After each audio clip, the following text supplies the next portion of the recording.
Okay. So we're going to get going. This is the, let me find an agenda that is reasonably close.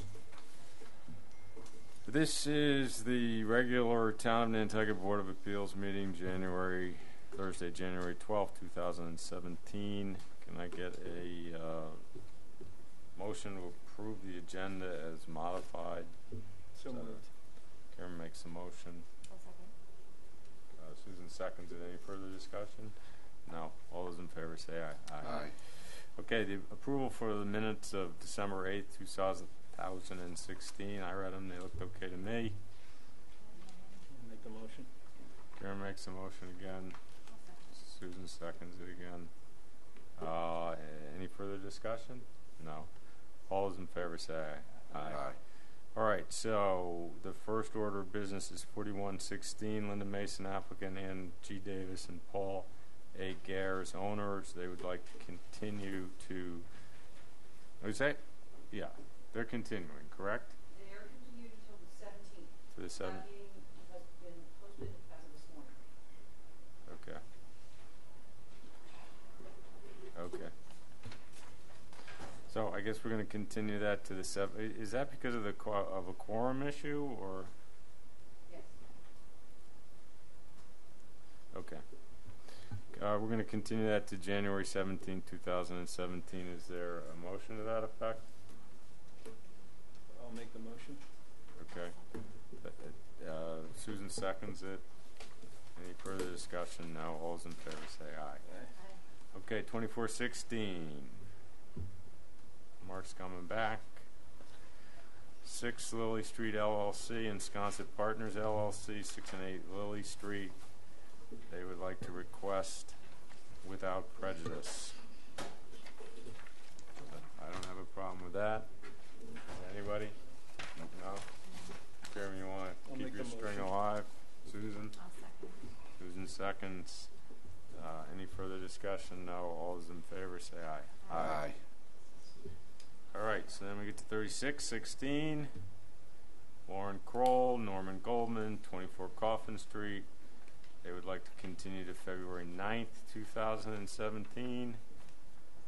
I will not be here then, but I don't think that will matter. Rick will probably be happy. And so would someone make that motion? So you're not going to be here for the February 9th meeting? Doesn't look like it. Okay. I'll make the motion to continue to February 9th. I'll second. Okay. Motion's been made and seconded. Any further discussion? No. All those in favor say aye. Aye. Okay.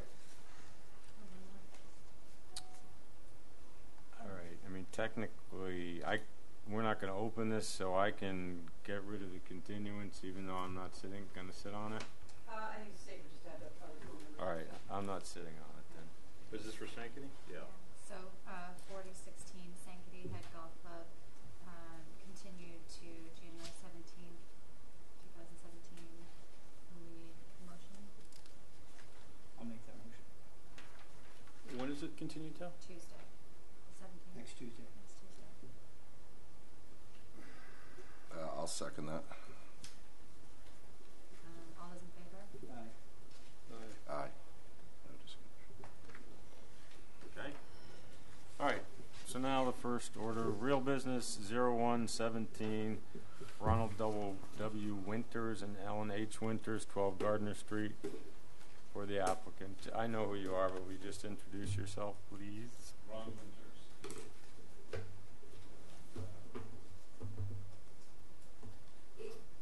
We're trying to convert existing garage, a small addition on it. It's currently in the setbacks on two sides, 1 foot on one side and by 3 feet or a little bit, like 2 feet on the other. We're going to build an addition on it that is conforming to the setbacks.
Not that this is critical, but your note says that you're raising the foundation 16 inches or 2 courses, so now you're saying you're raising it only 8 inches? Yeah, I think it was supposed to be that we're raising the building to 16 inches. It's actually going to be 18, so it's a course of block and the floor system. All right. I'm still waiting for my engineering. I thought it was a 2x8 floor system, but I figured a 2x10 floor system. All right, so we can just put the 8, you're raising the foundation 8 inches. Yeah. The garage is currently located in the setback on the north and west by 2'8" and 1 foot respectively. I don't see that on the site plan. Again, not that it's of critical interest, but it looks like 2.4 and 2.2 feet. So we're not going to bless you going to 1 foot.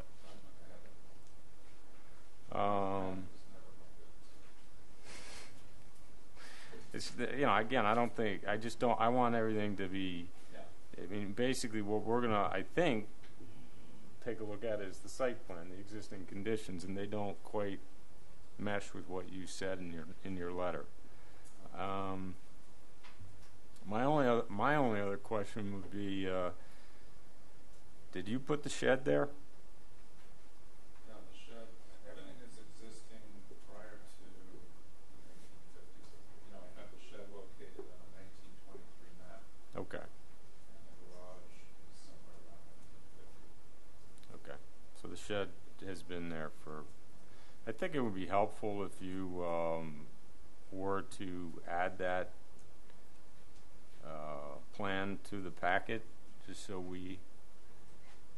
This plan is not in the packet. No, that one is, but no, the one that you say shows the where they've been there for ages.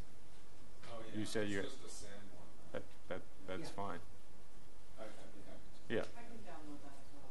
Well, that's fine, but it should just be in the packet as it had been there for forever, not Yeah. ever, but.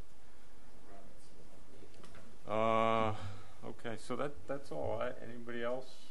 Is there going to be any substantial digging for the new foundation, footing, and so forth that's going to jeopardize your abutting neighbor's structure? In any It's way? all going to be approached from the driveway side. We have a fence that's curved that attaches to from the shed to the garage. We'll remove half of that fence and then excavate from the garage, from the driveway side of the house. So when And- you're saying driveway side, the south side there? Yes. And it is only a crawl space. You're not removing the existing foundation. No, we're going to have Just- one block to it. I had an engineer look at that. It's actually a board in place concrete foundation. Okay. There was something else about the driveway width, I believe. Yeah, I went to the planning board earlier this week. I guess they were issuing the second dwelling permit based on the fact that they wanted me to lessen the driveway width. I had widened the driveway when I purchased the house because the width of Howard Street is so narrow, the truck couldn't back into it. Howard's like 14'8" wide, and the neighbor's fence across the street was right on the pavement. So I went for a variance with the planning board, which they granted on Tuesday, to keep the existing driveway. The properties, the Sanborn map showed that there was 2 barns here, and the neighbors also have a 24-foot width of their driveway. The barns were wide open and working barns that showed that they were used commercially. At the current width that they're on. I actually have a photo of it from the 30s.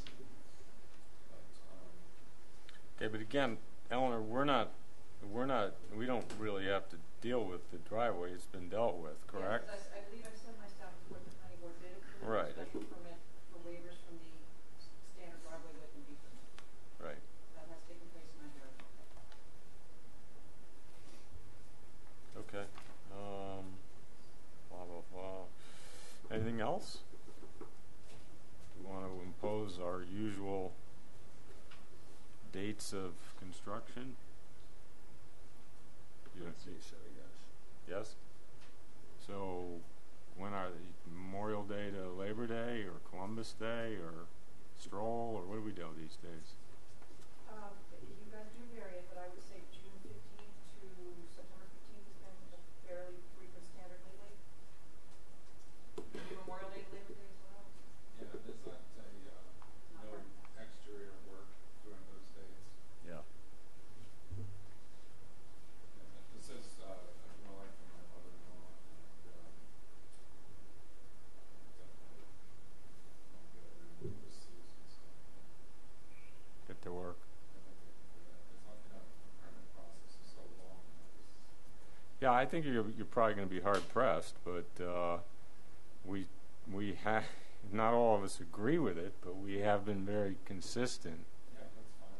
Okay. Make it happen. So no exterior work, June 15th to September 15th. Yes. That, just to be clear, that includes setting up the chop saws outside and I know. firing away. Been there a long time. Just saying. Okay. Ron, I have one question for you. Yeah. Are you intending any condensing units as part of this project? Yeah, we have geothermal Okay. heat on the property, and we're just going to tap into it. I just want to make sure it wasn't open. No, it's going to be an all-electric fence. And these plans are HTC approved? These plans are HEC. Yeah, I mean the elevations and whatnot? Yes. Yeah. So we just make that part of the decision and attach the Sanborn map showing that the, yeah. Okay, is there anybody in the audience who wants to talk about this? No? Okay. Make a motion to approve the application as requested with those dates, June 15th, September 15th, no exterior work. Okay. And The addition of the Sanford. yeah, and the addition of the Sanford map, that doesn't necessarily need to be a condition as much as, No, I just didn't make sure they're in line. right. Not just that the Sanborn map is in the file, but that it shows the structures. Just gotta say it. Okay, so that motion has been made. Does somebody want to second that? I'll second it. Mark, okay. And any further discussion? No. So all those, so who's voting? 1, 2, 3, 4, 5. Everybody. Yeah. All those in favor say aye. Aye. Okay, thank you. Thank you very much. I have a feeling that's going to have some trouble. Okay. So, the next one. 2-17 are Eric Kennedy and Jacqueline W. Kennedy as co-trustees into the Mystic Nominee Trust, 189 Pulpus Road, for the applicant. Yes, Sarah, out to the applicant. Are we using the microphones? Yes? Yes. Our audience, our television audience appreciates it. So, you can move. Okay, Sarah Alger for the applicant. This is an application for a variance in the alternative, a finding that no relief is necessary. In the alternative, a finding that this qualifies for protection under the 6-year statute, 140A Section 7, in that it's been in existence for more than 6 years. Or any other relief you may want to give it. It is a situation where we are over the permitted ground cover as a result of a survey error that was first made in 2003 and that was perpetuated over time to the point where Mr. Emack, who's here with me today to answer any questions you might have, discovered it and brought it to our attention. Essentially what happened is, and I'm going to have to come up there and give you these plans, but in 1997, permits were issued for the construction of a garage and a main dwelling. And Nantucket surveyors, and this I just want to note is back in the day before it had been taken over by the current owner, so this has nothing to do with Paul Santos. I just want to make that clear. Whoever was doing the field work for Mr. Bachman at the time neglected to take into account a small amount of living space over a first floor porch. And this is a particularly tricky situation for what I want to show you. So this picture is horrible, so I apologize for that. But the issue is created by this section of the house. It's just like a gable end. It's right here. And you can see the chimney coming down through the house. Well, if you could see into the porch. It's an excellent photo. I It's can't terrible see. because you can't see anything. Right. But if you could see into the port, it does show you where the chimney is in relation to this dormer. Yeah. If you were looking into the porch, Oh, what you- you would see is the chimney, Okay. not the living space. I got and you. that's why, Okay. like on this, On the other surveys, it shows on the chimney base. This is the main house, right? This is the main house. See how And it's then showing it's the survey as Well, chimney as a bump out? if you look here, you see that little bump Yeah. out? That's the That's bottom the of the chimney chimney. base. So you're looking at the chimney base, and so if you're right up against the building, you're Yeah. looking directly at the chimney. So you think that there's no living space. If you were to Oh, right, but it step doesn't back count. into the yard and actually look up into the air, you would see that there's that small amount of dormer, Mm. that the chimney's actually interior on the second story. That's odd. It is odd. It is odd. So the chimney's interior on the second story, exterior on the first story, and I just think that you'd have to back up and really know what you were looking for. So then there was a plan done first by those are counted. It's this one. Joe Marklinger in 2009. Do we have that? I don't know whether you do. That's a new one that I just found. Yeah, that's what she said. Actually, I can't even take credit for it. Bob and I handed it to me just a little while ago. We'll give you credit. I'll give you these. So, it has the same, this was when both the garage and the house, this was 2009 when they got the COs. It again shows that chimney.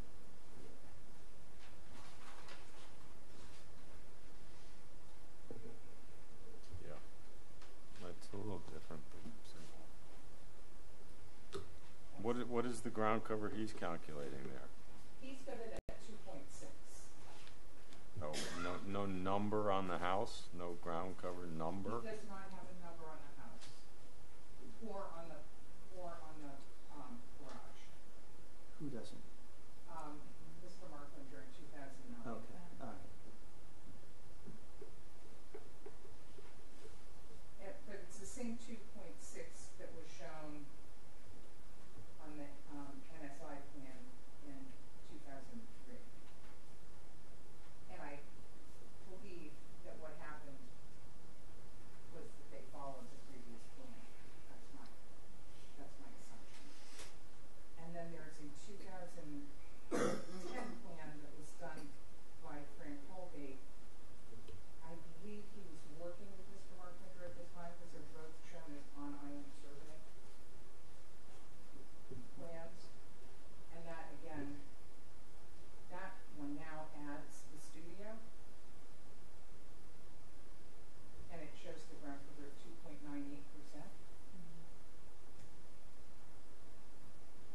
And then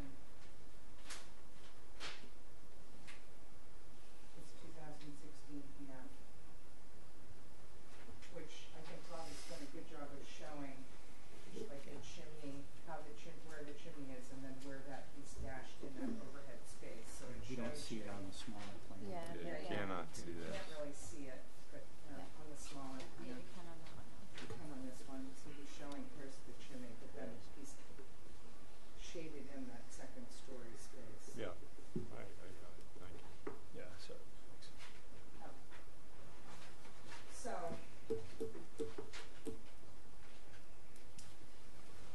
Okay. so the ground cover itself didn't become an issue until the studio was built in 2010.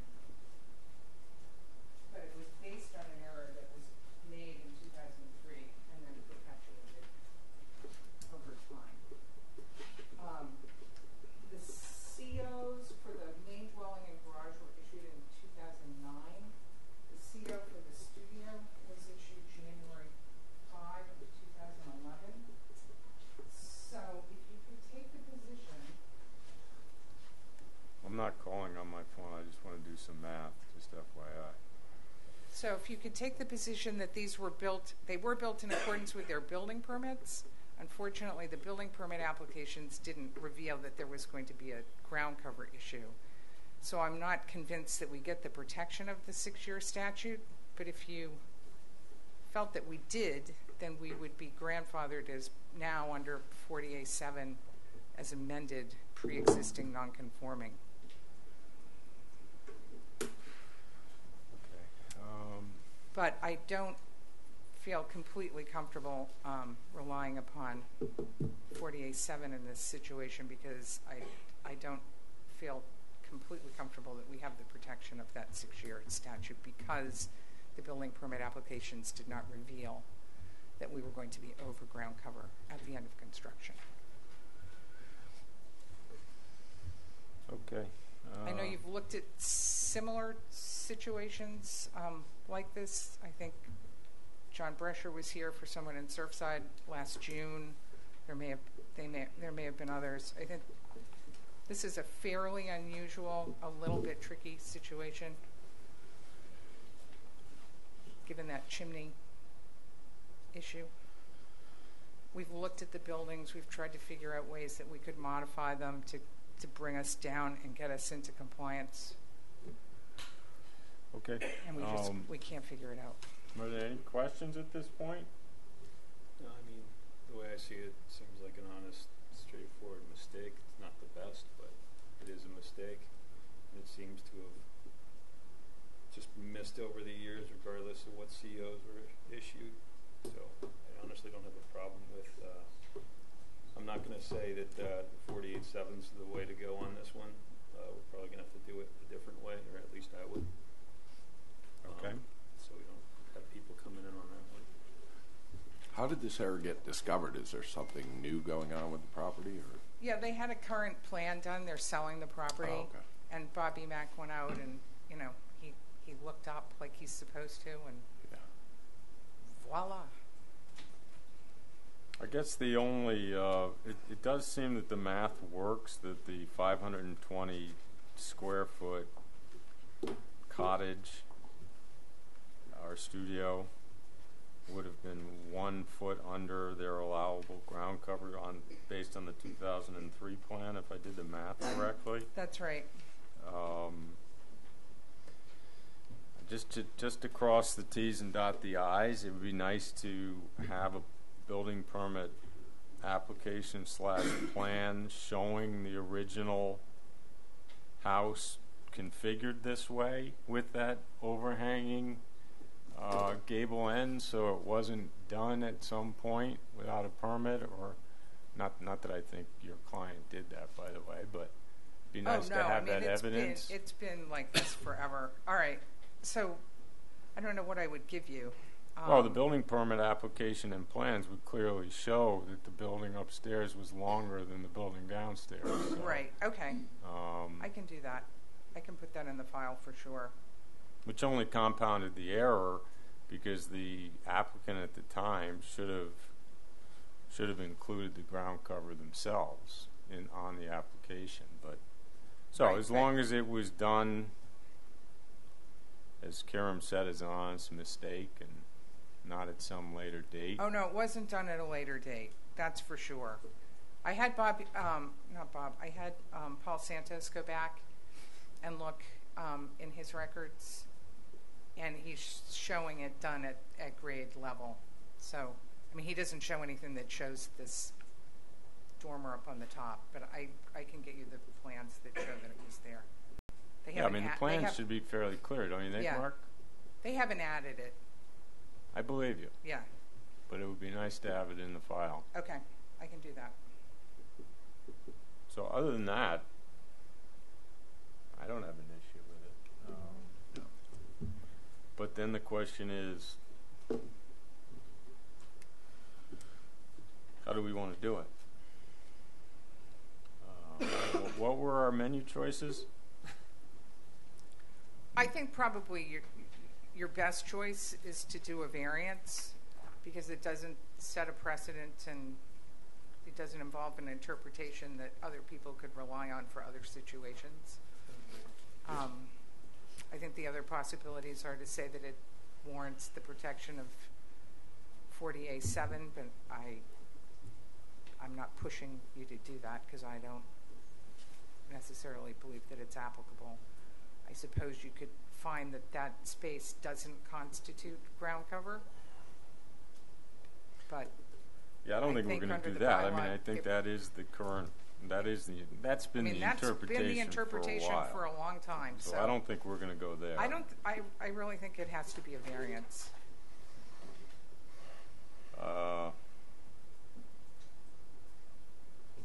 Because of the incredibly odd shape. Because of the Rectangle incredibly lot. odd shape, and it's an unbelievable hardship, and the odd shape of the building, in that I'm not even sure that's the reason. I'm laughing. I meant to look it up. The topography of a building. it also can be is the just- shape of the building, the shape, size, topography of the lot or the structures. I would say, I'm going with shape of the structures. I would base the hardship as far as the cost, because if you have to fix that, it's going to be Yeah, no, substantial. I don't know about the other stuff that's been mentioned here. And I mean, we have COs. It's been Yeah, more than 6 years. You know, I don't have a problem with it on the face value. Again, you just show us it was here. I just want to do it the right way. So if everybody agrees the variance is the way to go, I think we can vote on it with the condition that you submit the building permit plans that clearly show. do you want to continue it, and I'll go get them and come back? Sure. Okay. If you want to do that, Are you all going to still be here? hopefully. Okay. If not, we'll be back here Tuesday. All right. If for some reason they're not in the file or Yeah, I'll do something. No, I'll come back right now. Not Tuesday, today. Yeah. All right, so I guess we'll get a motion to continue till. Do we have to make it a time certain at this point? Till Just later put in it the after meeting? your last application. and Okay. I'll come back. Till after the last application. Does somebody want to make that a motion? How many more applications do we have? We have 2 more? 1 more? Yeah, if for some reason we're not If going for to some hang reason out. I don't make it back, if I die on the way over there, We're not open. continue that. till Tuesday. All right, Someone will come in my place. okay, fair enough. May I tell Mr. Emack he can go back about his business, so you don't need him for anything? I don't think we do. Okay. Right. Unless he wants to. Well, I should say, does anybody in the audience want to speak about this one? No. Our usual lack of audience participation. Okay. Yeah. Okay, We'll continue to. Thank you. Did you make that motion, I made Karen? the motion. I'll second. Okay, Susan seconds. Any further discussion? No. All those in favor say aye. Aye. Okay.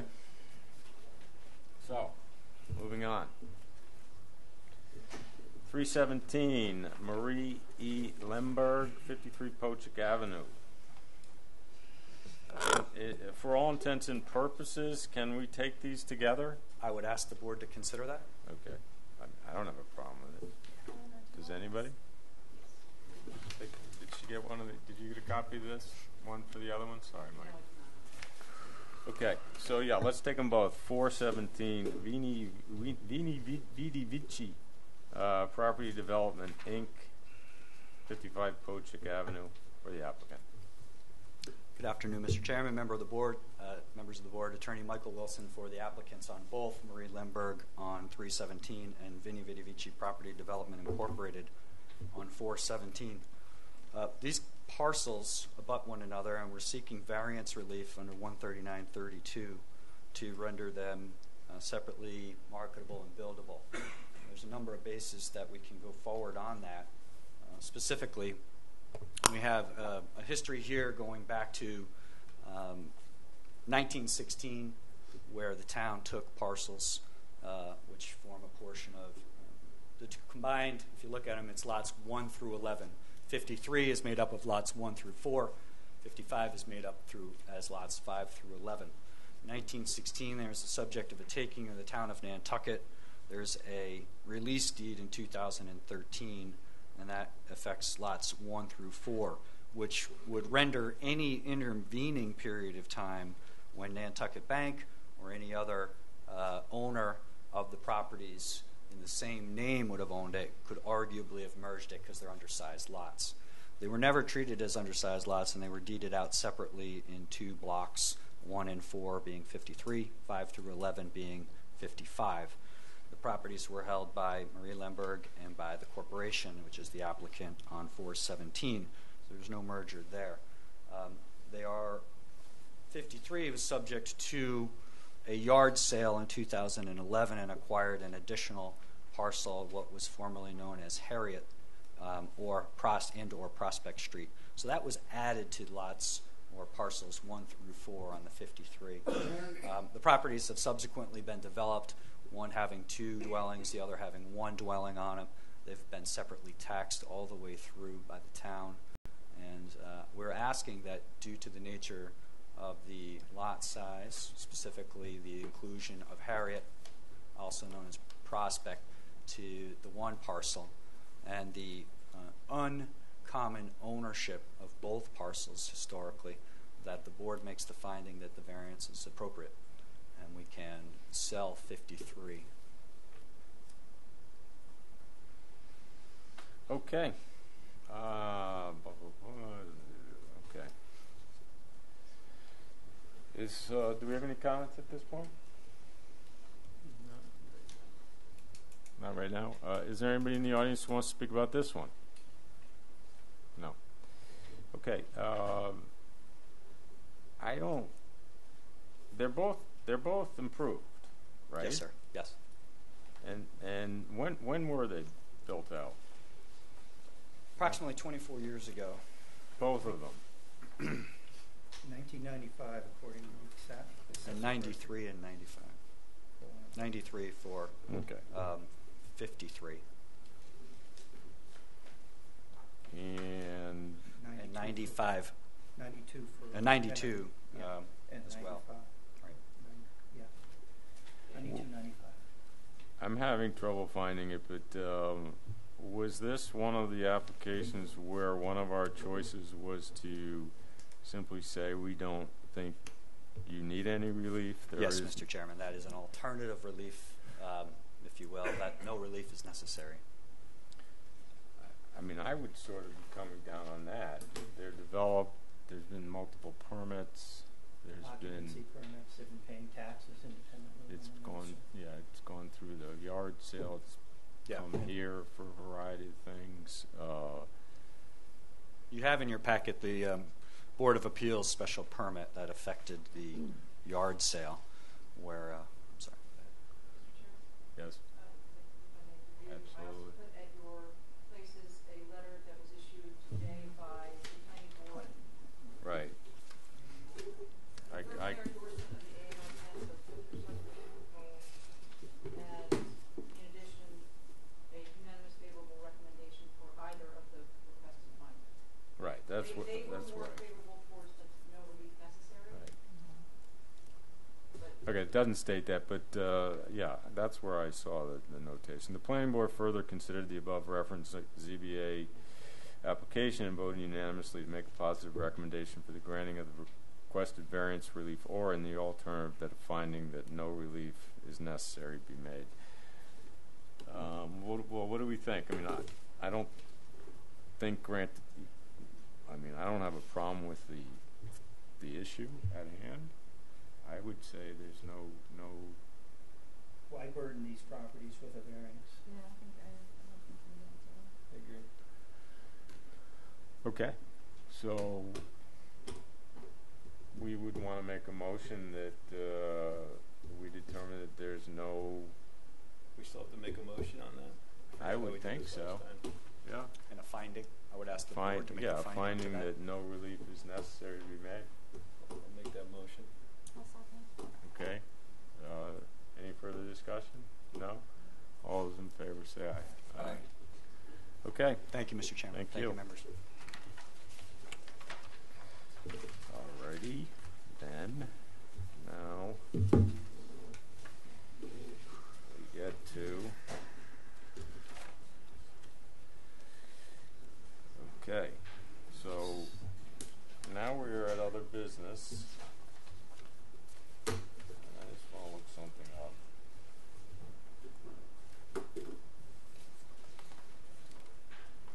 Okay, so we can deal with this. Okay. So we're on 76-11 Sachem's Path, Nantucket LLC, Sachem's Path 40B for the applicant. Hello, Mr. Chairman, members of the board. Before I begin, I think I spoke to Ed, and I don't think so. He's available if we get hung up on some minutia.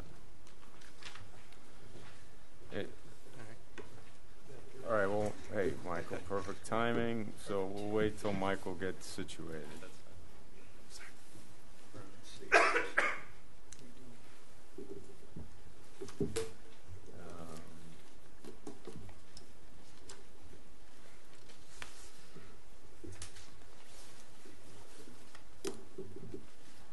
I'll let you find it, Michael.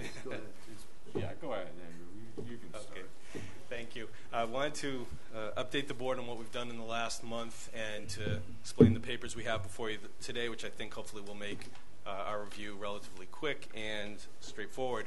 We had a conference call in late December with the chairman, Ed Marchant, town council, and Eleanor, and we went over the request of last meeting, and there was chairman had three requests that we prepare for you. One was to do a shorter one-page summary of the requests under the Second Amendment, to also do a revised red line of the second amended and restated decision, and a clean copy, hopefully, for signature. I did prepare all those and submitted them. If you need any extra copies, I do have some with me. What I thought, Mr. Chairman, might be the easiest, if you look at the summary, 3 of the 6 things have already been voted on. So we're really looking at numbers 2, 3, and 6 from the list. And what I thought would be the easiest would be to go through the redlined decision, because it's literally 3 paragraphs. And we could go through those 3 conditions, talk about them one at a time, and you could make the determination on insubstantialness and the language that we had, if that makes sense to you, Mr. Chair, and to the board. I'm okay with it. Everyone else? Could I have one of the red line copies? You can have this one. I have it on my thing. Oh, thanks. Awesome. And the first page that we would look at on the red line is page 12. It's condition F2. Hold on, let me get that. F2. What page of the packet? Can I just have one of your copies? Oh. Here, take this. 185 there? I don't know what it is on. No, you can. I have it on my thing. 186. Are you good? This is Okay. paginated different. I got it. Towards the end, Okay, like the last document. I got it, yep. All right, I have to find it as well. All right. And since there was confusion, what did you say? It's F? condition F, Yeah. section F, condition Yeah. number 2. 2. Got it. There. I'm there. Okay. Okay. Yep. All right. This was a change that actually Ed Marchant had suggested. I had asked to, as you recall, to eliminate the sentence that's lined out there because now Hack The applicant, as we discussed, is building all 10 of the deed-restricted 80% homes. Ed Marchant suggested the new sentence that I put in there that is acceptable to the applicant, which says that the town may withhold issuance of the certificates of compliance for the final 3 non-80% homes in Phase 2 until a CO is issued for the 10th 80% home. Again, this is a way to ensure that all 10 of the 80% homes are in fact constructed. Right. So that is the change. That is the change in condition F2. It's to remove the sentence that's lined out and to add the new sentence. Okay, I don't think I'm looking at the right thing, but I hear you. It works for me. That was one of my It's on questions. 196, Ed. 196? Okay, I was there, but go ahead. That's it for condition F2. I can go on to the next one unless you want to discuss the 3 of them one at a time. I think that met our concern. Yeah, but what is it?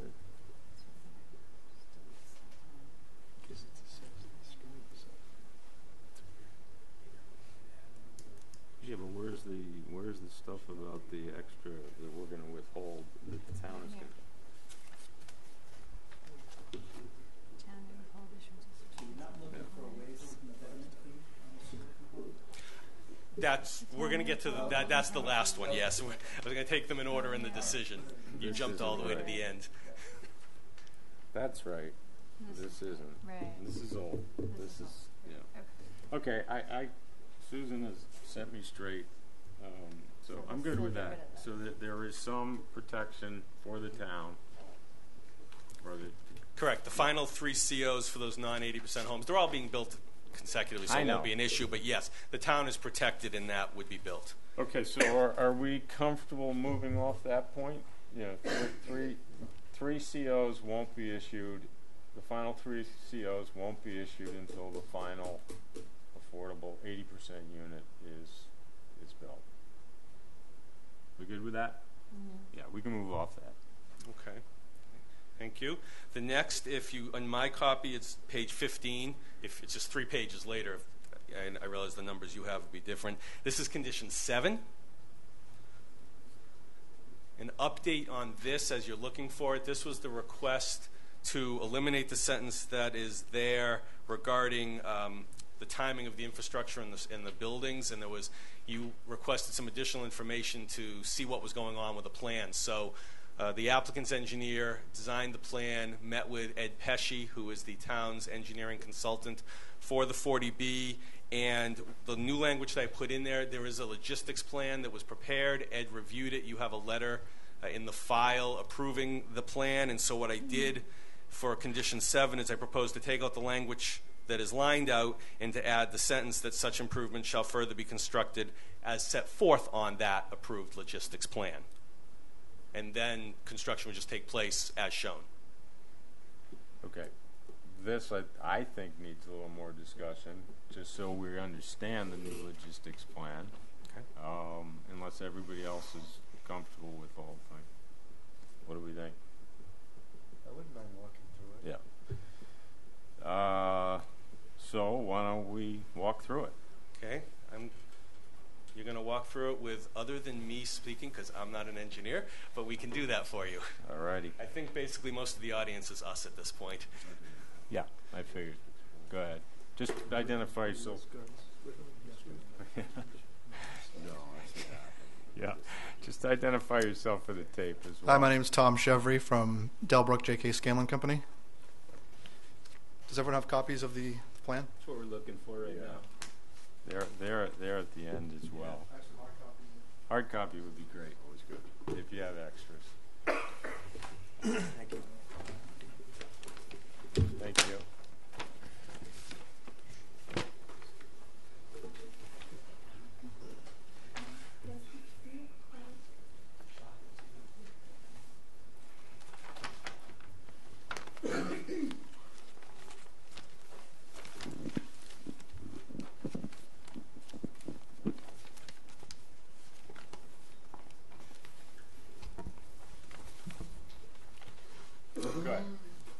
So the first page shows the current condition, the 16 existing Phase 1 homes currently built. And the blue shaded area shows the phase 2 homes. 22 homes to be built by HAC and 2 by Habitat for Humanity. You'll see there's a red dashed line and a green dashed line represents our fencing currently installed today that will separate the two different work areas, the work area from the phase 1 resident area. That will remain in place through construction. All construction access will come in from South Shore Road, and we'll have signage at the Surfside Road entrance saying no construction vehicles allowed. So page 2, this sort of breaks down phase 2 into 2 different sections, phase 2A and phase 2B. Construction foundations we're proposing to start in phase 2A. So when we mobilize mid-February, we'll start clearing the whole lots for phase 2A and 2B, but we'll start foundations first in phase 2A. Again, the fencing will remain in place throughout, separating phase 2 from the residents already living at the residence. So phase 2 will continue, phase 2A will continue through December 2017, at which time we'll look for C of Os for those houses. And at that time, we'll build another fence separating phase 2A and 2B. At that time, we'll take down the red dashed line fence, and phase 2A will essentially become part of the neighborhood, which is phase 1 right now. Those residents will enter the Surfside Road entrance and enter their houses through the Waposset Circle through the back. Construction traffic will still enter through South Shore Road.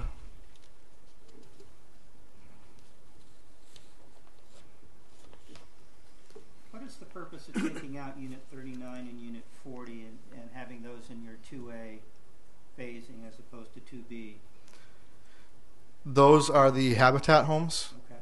and due to their timing, they want to get an early start, so they would pretty much start concurrently with our phase 2A.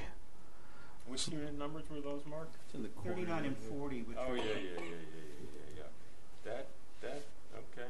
That seems odd to me, but Yes. let's talk about that. Go ahead. Do you want to move on to page 3 or any? Yeah, for Okay. now, and then we'll go back there. Okay. So page 3 shows this would basically phase 2A is built and residents have moved in. You'll see the fence now separates phase 2A and phase 2B. All the construction work is still ongoing in phase 2B. Access still through South Shore Road, and like I said, the fence dividing the phase 2A homes from phase 2B. except for the Habitat for Humanity. Habitat for Humanity is still sort of mixed in now with phase 2B. That's what I'm seeing here. So it's a difference between the two plans we just looked at, page 2 and page 3. There's a difference in that.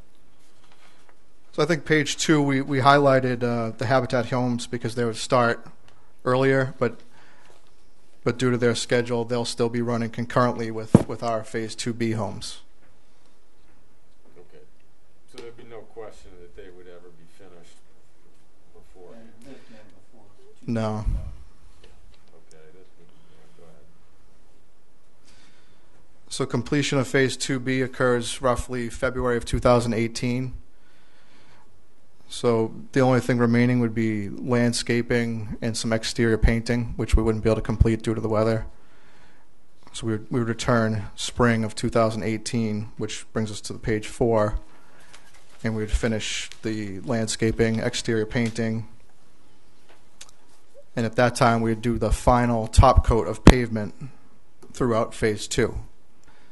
So we'd have a binder coat of pavement throughout phase 2 at the time which the phase 2A residents move in.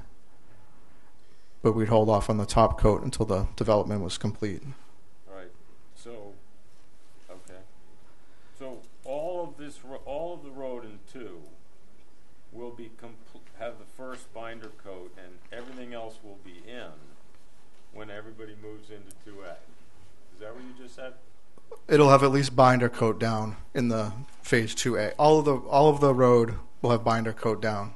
Including in 2B? Yes. Yes. Okay.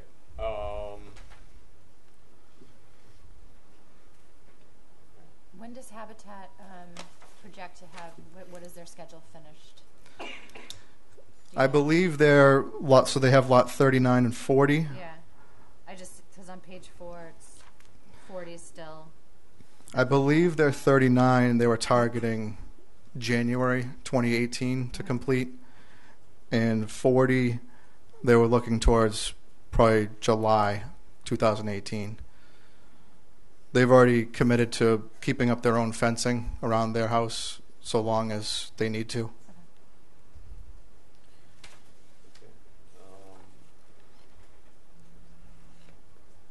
So how is it seems like the infrastructure is sort of going in as one. You intend to put the sewer, water, and electric in all of 2 initially, I think I read somewhere. We're going to put it all in at the same time, starting in February. Right. So all of 2A and B, all of the underground will be put in. Correct. It makes sense. Correct. And then you are also going to put in all of the road and sidewalk and curbing, or the first binder coat, on all of 2 at the same time. Correct, because we'll need the binder down to turn over the phase 2B residents in the winter of 2018 or February 2018. So I guess I don't really understand this still. I understand the phasing of the construction, but it sounds to me like you're putting all the infrastructure in at the same time. We're putting it all in the same time, but if we have maybe 2 months worth of site work and infrastructure work, our plan was to start the first foundations probably a month into construction. So we wanted to start building the houses as we are still working our way down the road with the utility work. That's sort of how we went about. It's more it's not a function of necessarily phasing 2 into 2 halves, A and B. It's more you just want the 2. You don't want to put it in first and then get the permits, which is what we had before. Is that correct? That's correct. So it's a little bit of a timing issue, and I think our initial concern was that because we didn't want to see building permits issued, houses built, and then the infrastructure not get put in. I think we could probably protect ourselves from that unlikely event by simply tying it more into the COs than the building permits. So then you could put the because obviously all that has to be in before you're going to get a CO anyway. Does that make sense? Am I sort of summarizing that? Well, I mean, I think that to put it another way, I'm more concerned today than I was a year ago after what happened in the first section of this. What do you mean? Well, in terms of the financial end of it. Oh, yeah. Right. With good reason, I would say, too. But are you comfortable with they obviously can't sell a house without a CO? Makes sense. And that would be tied to the infrastructure being 100% finished. Possibly some, I think you'd have to come back again, quite frankly, if there was, landscaping or something that couldn't be done for some reason. Or maybe we wouldn't have to come back, but we'd have to address that now. There'd have to be some protection that gets done. I mean, there'd have to be some units held back. And I think the I know who you are again. Sorry, Kevin McGuire, Sachem's Path, Nantucket. The comprehensive permit right now has us, we put a $50,000 landscape bond down. So to the extent that there's landscaping to be done beyond the final certificate of occupancy, I think the comp permit anticipated that that bond wouldn't be repaid until such time as all the landscaping was done. So that issue may have already been anticipated. Yeah, you don't get much for $50,000. I was gonna say, so it's, I think we might be a little more, maybe we let that one slip by, but, you know, I don't think it's adequate is what I'm saying. I mean, it's already in there, I hear you, but if you're telling me that you want to be finished in February, I think this is what you said, finished in February of 2018, but you wouldn't be able to put in the landscaping, probably wouldn't be able to put in the final code either because it's cold. That's sort of what the last page reflects. We'd basically Right. come back. So there's going to have to be it's going to have to be more than a $50,000 bond, in my opinion, to make sure those things get done. The final binder code, the landscaping, when the weather turns reasonable. It can be the same three. Well, I mean, the difficulty is I'm saying this is obviously then you can't sell them, people can't move in. So how do we want to deal with that? I mean, it's a lot more than $50,000 worth of work, the binder, the final code, and the landscaping. So you either have to put up a big, we could either make it a bigger bond, or you have to delay somebody moving in. Well, is there a specific line item budget for landscaping that you can tie it to for this phase? If it's not 50, you must have something. I wasn't going to address that. I think I had a response to how we could maybe tie the language in. I don't know, Kevin, if you wanted to answer that. How does everyone else, before you go, Yeah. how does everyone else feel about that? well, after the last meeting, I'm just curious of whose shoulder the burden is going to be on if there's 50 grand left and it's not going to cover 25% of what needs to be done. I'm with you. Well, if I might, Mr. Chair, I think that language, when there are two things we're talking about. One is the new language we put in, but now to jump to the language you had. Later in paragraph, in condition 7, there is language that says, the finish coat for the roadways within each of the two phases shall be completed prior to the issuance of a CO for the last dwelling in each phase. If you want, what we could maybe add in there is the finish coat for the roadways and final landscaping shall be complete before you issue the last CO. That gets to what you were saying, is that other COs could be issued, you could still be moving with the course of business, but the last CO will be held, kind of like a covenant in a regular subdivision. And we could just add that language into that section, and I think that would cover it. I think we can do something like that. I personally don't think one unit is enough, because the profit margin on the one unit probably doesn't even come close to the 50 that we're talking about. So, I just think that we need to have some reasonable protection that at the end of the day, this stuff gets done. And again, I'm not saying that we don't. No, I understand. I was just going to clarify the point that the $50,000 is separate from contractually what is within the contract that Statesman's Path has with Delbrook, JKS. So, I mean, I don't know if there's a way to identify what that value is, which is obviously how we will handle it contractually. We won't pay them until the work is done. We will retain it. So, just for clarification purposes, it's not as if that money is prepaid before the work is done.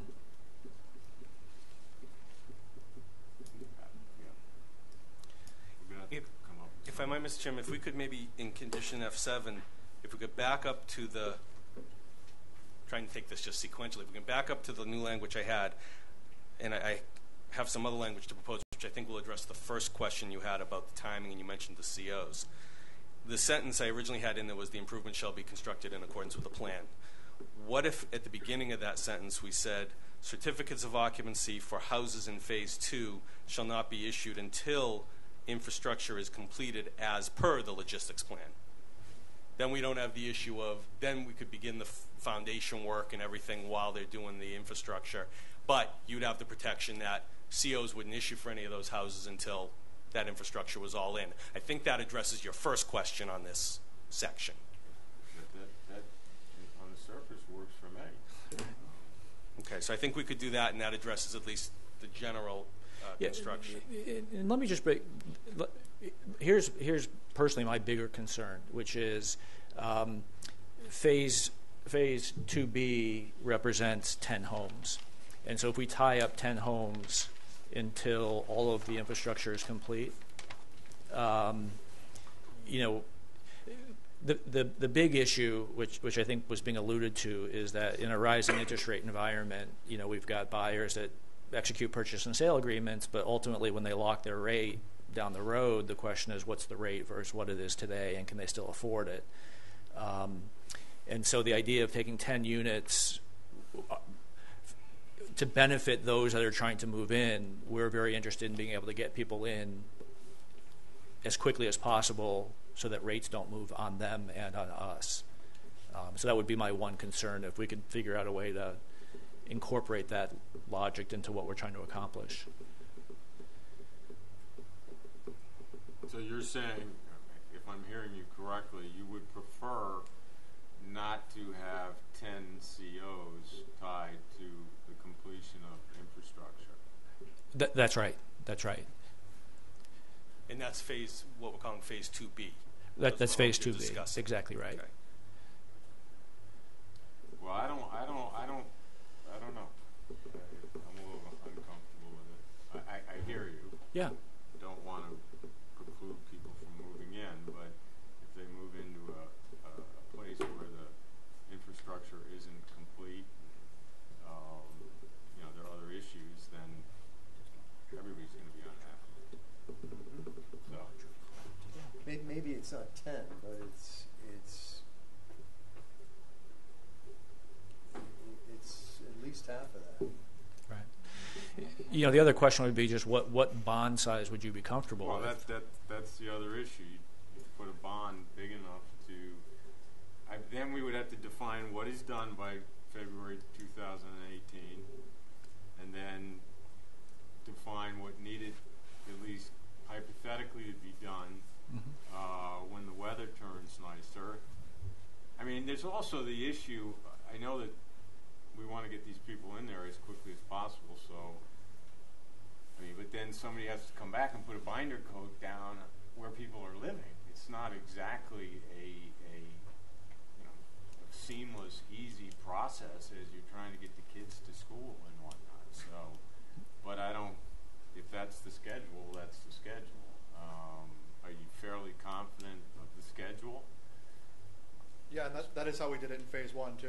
We did have to come back for the day and put the top coat down while residents were living there. So and it worked reasonably well. Proper notice and coordination, but did you sort of one half of the road at a time, one lane at a time, kind of thing? Yeah, and just gave notice, and people got their cars out in the morning if they had to get out. Okay.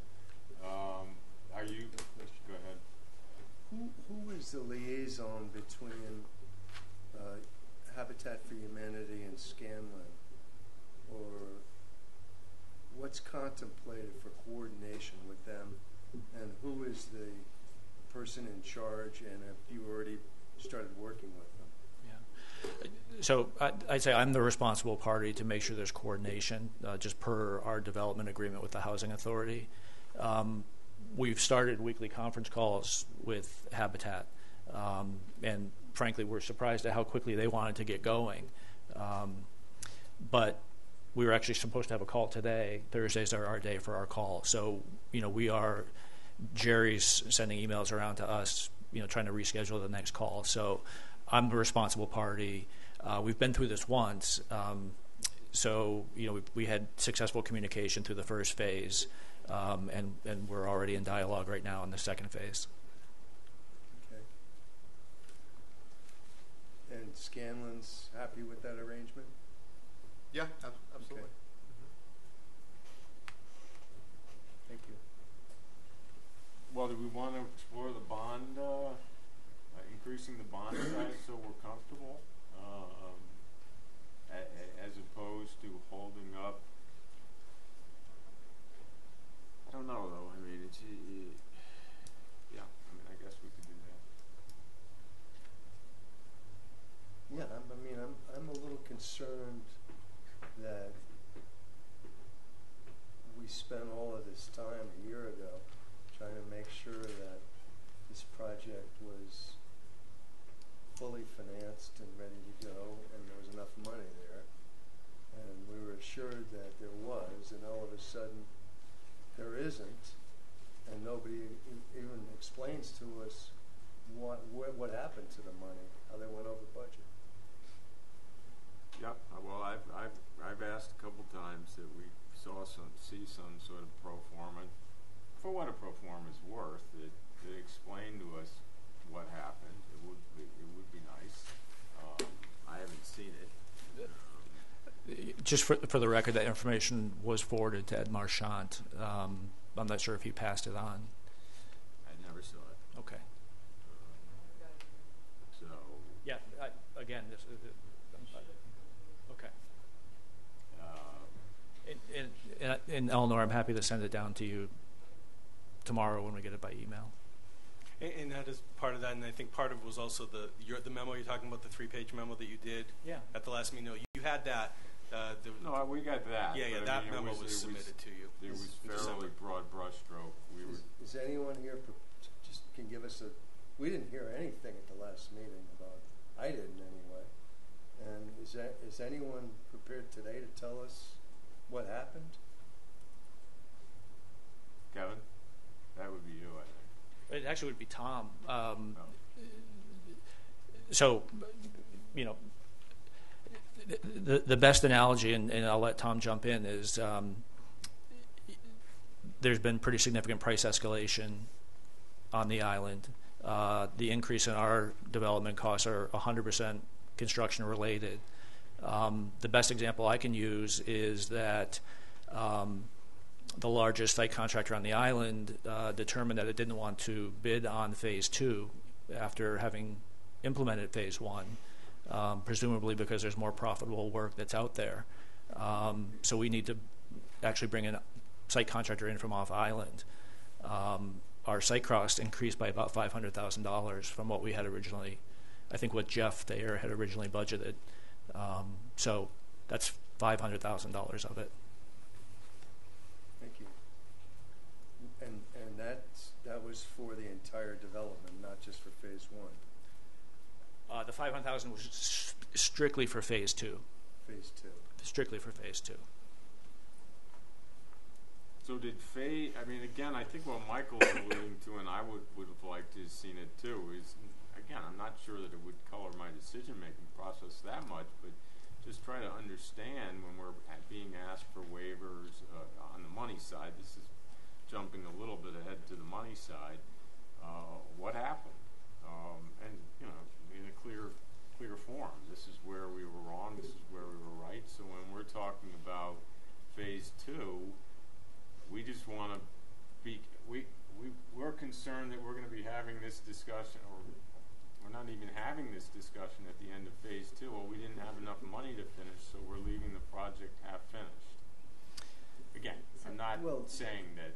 Yeah, there's also a developer fee involved in this project. Conceptually. And conceptually, okay. Yeah. So it's been pledged. It has been. Yeah. Okay.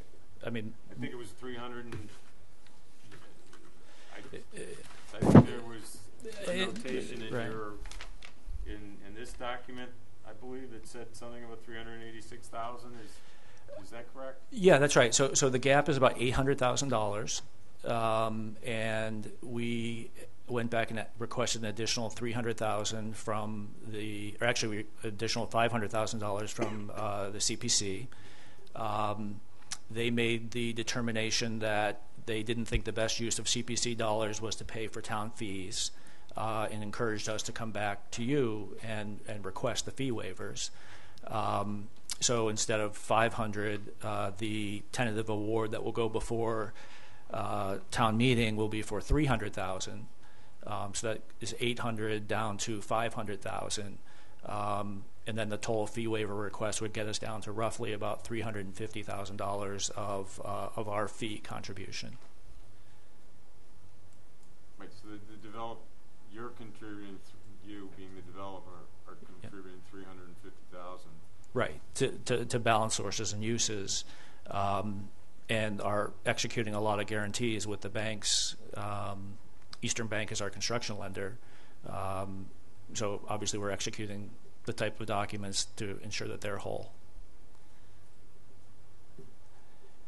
And the unfortunate part is that it's not a market rate project where we don't have the ability to capitalize on market increase, and it's not a rental project where you can potentially regain some of your fee through refinancing in the future or a revenue stream. So it's a developer fee contribution. Can you or did you consider increasing the number of the 150% units? We did, and we actually did increase. We were asked that question, and where we were bound is, I guess very simply, if you move in 100% unit to an 150% unit, you lose the $125,000 of subsidy that you're getting from the state for that particular unit. So the delta in making that type of move is maybe you're netting $25,000.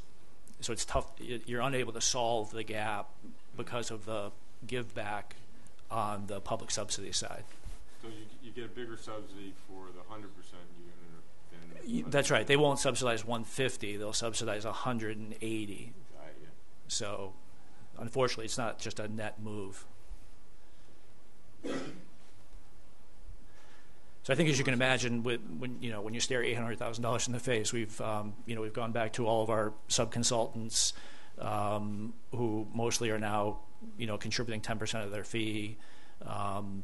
We've been as aggressive as we can to try and get this down to something that's buildable, and we're very, very cognizant of the interest rate environment and the fact that we've got to build it right now. Both from having all the same human capital that just implemented phase one and being able to roll them right over with lessons learned. Whereas if we said, we're going to sit back and wait until the state reopens home ownership funding, which it's currently closed, they're not offering home ownership funding, we're 3 years down the road and, a lot of us are gone. Okay. To Michael's point, are you fairly confident that, or how confident are you that after taking all these steps, people cutting their fees by 10%, et cetera, et cetera, et cetera, is it, again, we have no understood financial stuff to even look at. Are you confident it's going to happen? Again, we've got two key financial pieces. One is the fee waiver, which we're going to talk about today, and the other is ultimately the town meeting that'll be in early April. Statesman's Path has issued a letter of intent to Scanlon. We want to make sure that we can hold those construction prices. Housing Assistance Corporation will have a board meeting on February 1st where we're asking for formal approval and to enter into all the agreements that we need to. We have firm commitment letters from our construction lender. In fact, we met with the state and our construction lender this Monday, initiating the closing process. So we'll begin our due diligence and attorney conference calls next week. So the answer is we want to get it built. Okay. I know everybody wants to get it built, as we do. We just are concerned, especially when you tell us, I think, if I'm hearing you correctly, that as everybody's cutting their fees and this, that, and the other thing, and it becomes less attractive to everyone, here we are at the end of the project, the infrastructure's not in, the landscaping's not in. So I think that we just need to find a mechanism to deal with that. Yep. And if it's not tied directly to to COs. It's I'm comfortable with it being tied to COs because then the people don't move in. But we just need to make it bigger, I guess. And again, just for clarity standpoint, we will be holding a full payment and performance bond on JKS, on Scanlon. So we have the bonding company behind ultimately the completion of the contractual scope of work. Yeah, which makes us feel a little more comfortable. Are you okay with that idea? If I understood correctly, it sounds like the only thing that's not bid out under a firm price is the price of money. We actually have, we have the terms of our construction loan. I mean, everything is firm. We're trying to get. No, the price of money for your clients, for the buyers. That's exactly right. So again, I think the really smart protection that you required of us was to have us execute purchase and sale agreements prior to issuing of building permits. That was a ZBA driven item. It's been incredibly helpful to us, both in the efficiency of moving people in, but more so in the confidence that it gave our construction lender. We're starting to send, we had the lottery, we're fully subscribed, we're sending packages up to the state and expect to start beginning to sign purchase and sale agreements, as early as the first week of February. But it is just a question of when can they rate lock. Okay, so how do we want to move off this particular item? Continue it to the extent that we come up with some better language in terms of an increased bond, and I'm not saying necessarily continuing it to the next meeting either. Arguably, we could do that without re-meeting, or do we want to keep it tied to, or tie it to COs as Andrew suggested? I mean, the COs are tough because of the timing of the year. I even, when did you, well, they're chatting, so.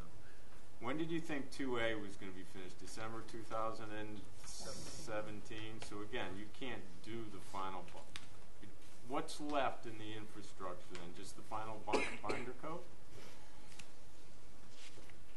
Correct, final binder code for 2A, correct. 2A. So all landscaping. All landscaping in 2A would put in this fall, in fall of 2017. So you think that 50,000 covers phase 2? That bond you guys are seeking? 2B. 2B. Right. I mean, I'll tell you, I think it's light, candidly. I mean, just, yeah. It's light. It's light. I mean, you could show us numbers. What did it cost you to landscape one? Our contract for phase 1 was $150,000 for infrastructure landscape. So let's say that this is half of that, $75,000. All right. So again, Now, could you repeat that one more time? What was 150,000? The contract that we entered into with our landscaper to perform all of the landscaping related to the infrastructure was $150,000 For the entire project? for phase 1. Phase 1. Right. So phase 2 is twice as big, right? Yes and no. There's some detention basins which were included, some screening around the lift station. So there's some kind of base infrastructure that had to go in as phase 1. So, as far as linear footage of roadway, it's maybe a little bit greater, but it's not significantly greater. So I feel that to say, roughly the same appears to be. I think is a fair. So you think it's going to be another 150? plus the binder code on the road. Right. Yeah. No. I know. Right. Yeah. I mean, at this point, Tom's the one that's holding these contracts. So. How much is it about? I have no idea. All this is covered will be covered in the contract, right? It's not an exposure. Right, that's right. So It's to speak. part within the It's gonna be a bonded within the $9,450,000 that we're going to be paying JKS includes binder and full landscaping for the entire project. And the binder part is already protected in condition 7 because you can't get the CO for the last house already Right. until the binder coat's in. So I think the binder coat's not an issue. What you seem to be you were talking about more is the landscaping. Yeah, well, you originally came to us saying we wanted to phase you, being we, you wanted to phase the infrastructure. Yeah, That's where we got hung up, I think, because we wanted the infrastructure in. that's right. Now I think understanding you didn't necessarily want to phase all of 2 infrastructure. You just wanted to start it a little later. That's right. So If that we, you could get permits to get going. That's right. That's absolutely right. And this may be my fault for mischaracterizing it, but particularly with an occupied site, to be able to have one very professional construction manager, namely J.K. Scanlon and their site crew, overseeing both of these made a lot more sense than what we did in phase 1, where we held the contract. Yeah. I hear you. Yeah. So I apologize. You're right. It's a staged construction, may be a better word than phased. Yeah. I think again, as long as I don't have a problem with them starting sort of simultaneously, if you will. In other words, the infrastructure doesn't have to be 100% in to get a building permit. Mm-hmm. We just need the protection on the back end. So I'm sure we can get there. Whether it's a bigger bond, whether it's some COs that aren't issued, are we fundamentally okay with that idea with reasonable protection? I mean, I'd be much more comfortable just looking at some of the numbers and playing with. At $50,000 bond, obviously, we all agreed that it's pretty small. How big of a bond are you willing to go after? You do this a lot more than I do. I mean, to your point, Kevin, before, if the landscaping was 150 and then say the top coat of pavement might be worth another 75. So that's 225. So 225? But half of that landscaping would be in for 2A. Correct. 2A so would be done. 75 and 75. so it'd be 150. So it'd be an additional 100. Okay. This is what I would like to suggest. We happen to be meeting again on Tuesday. And if you just want to put something down on paper, just this is how we think it works. These are the numbers. These are the numbers from 1. These are the numbers budgeted for 2. So we have something to look at. Does that make sense to everybody? Mm-hmm. Right. Well, if I might, Mr. Chairman, just for purposes of the decision, because I'm always thinking of what is going to be the written word here. Condition 4G is the one that discusses the landscape bond, and right now it says $50,000. Let's say that's going to be $150. That's a simple enough change. You just change the number. And then if that's the case, then in condition 7, which is where we started, we would leave, I think, the language I had proposed as proposed, which is the infrastructure will be done per the logistics plan, and we won't be tying it to any COs at that point, other than the final binder coat, which is already in there. Okay. The problem I have with that particular issue is the plans are sort of pictorial about what's going on, and I guess I'd have to study them pretty closely to make sure that we're all on the same page. I think we are. And Ed Pesci did look at it as well on your behalf, and did submit a letter saying that he supports the plan and believes that it works and is appropriate.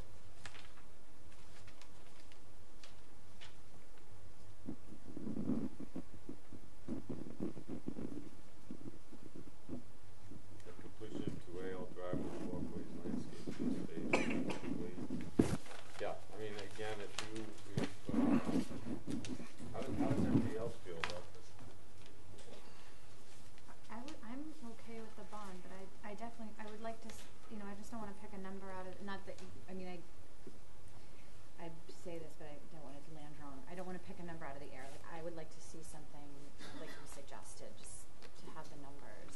I mean, I believe you that it's 225 and 75, and you know, I know it's all an estimate, whatever, but. Would I'm sorry.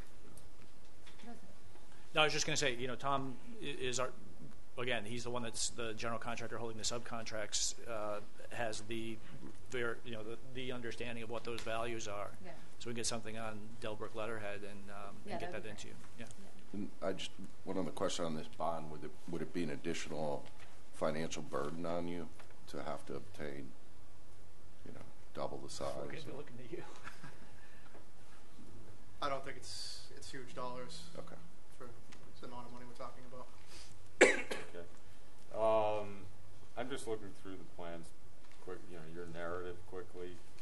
I think somewhere, again, because there was real confusion, at least on my part, as to when the road and infrastructure was going on in, because it was presented that I mean, I thought it was going to be chopped at the fence line, and then you were going to do the rest later, but that is not the case, correct? So I think we would propose to do the binder course throughout the project. Right. Okay.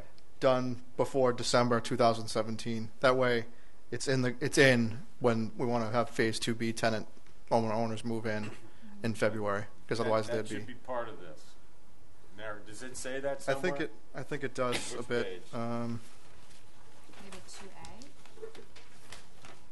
2 maybe? I'm looking at the plan page, C5, C3, LA1.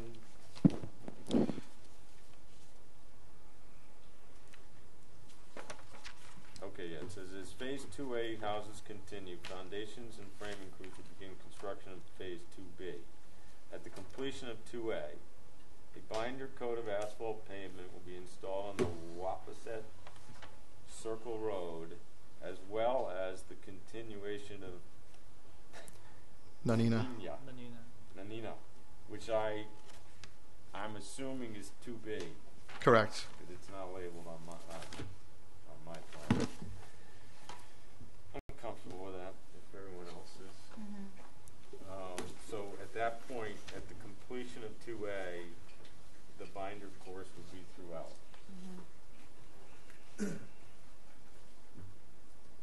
Do we have anything from Habitat for Humanity in writing on when they're planning on starting? And anything regarding their funding? I have no idea. I believe they want to start. They want to start their first foundation pretty much the same time we would start ours, mid-March, is when they wanted to start number But 39. They don't sorry to interrupt. They don't anticipate a CO on one of those units before 2B infrastructure is 100. Is complete. Correct.